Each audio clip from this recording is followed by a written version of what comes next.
Thank you, Lasca and Corla. The past year has been incredibly hard for everyone. We're in a limbo, unsure of when this will end, unsure of when we can see loved ones again, and unsure of work.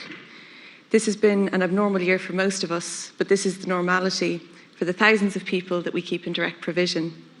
Families are forced into a limbo for years, life events pass, funerals are missed, children and grandchildren grow up, professionals de-skill. A state that is unwilling to learn from its past continues to institutionalise vulnerable people and somehow devise new ways to erode dignity.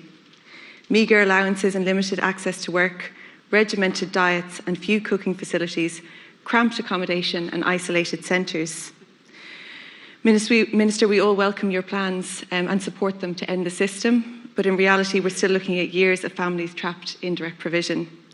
As they remain in this limbo, three things I'd like to bring to your attention. The difficulties of the pandemic are exacerbated by your place in society. It's harder for disabled people, for the elderly, and for asylum seekers. For example, I've repeatedly brought up the impact of ongoing restrictions in maternity hospitals. These restrictions and similar limitations on other medical appointments are felt acutely by people in direct provision, many of whom do not have English as a first language and are unfamiliar with the Irish medical system. These people often require translators and advocates, but are denied them under the current measures. Residents of congregated settings are at greater risk, as we saw with clusters in nursing homes and in direct provision centres. This is unsurprising when you consider that operators of centres are contracted per person, not by physical space, which incentivises cramped conditions. The Departments of Children and Justice need to appreciate these realities and respond accordingly. Secondly, there is the right to education in Ireland, and nominally we have free education. We all know that is untrue. We all know that education is expensive, that many families cannot afford it, and that many people cannot progress due to financial barriers. This reality is felt severely by asylum seekers. Every year calls go out for school uniforms, for children in direct provision, for coats and shoes, for basics that make an education possible. Textbooks are another large expenditure, and it seems to be up to individual schools to waive the rental fee. We have a whole cohort of children who are only able to access their right to education because of the kindness of communities and school staff. These inequalities of access to further and higher education are even more pervasive. This ingrained inequality extends to people in direct provision who cannot afford to go to college. Very high fees combined with living costs and little to no supports exclude asylum seekers for the benefits of education. Again, some minor recent change and small few grants from individual institutions are the only counterbalance to a system designed to keep them out.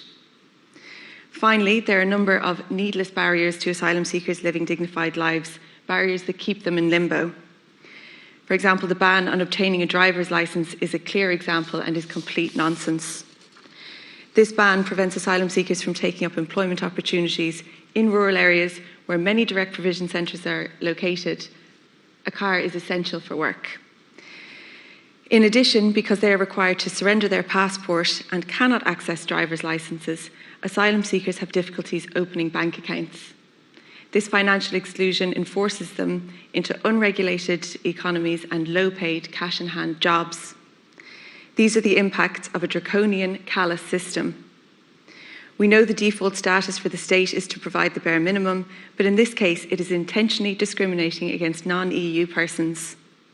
It is part of a mindset that creates barriers and hurdles to deter people. It is part of an antiquated and worrying understanding of the realities of migration and asylum. These are just three issues among a long list, from women experiencing period poverty to the quality of food in centres that have their own shops. Over the past 20 years, 60,000 people have spent years in direct provision.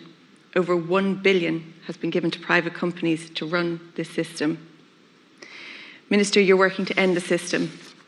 As the thousands of asylum seekers wait in limbo for this to happen, will you act now to address the issues I have raised, the issues you have to be aware of and the issues that you can resolve? Thank you.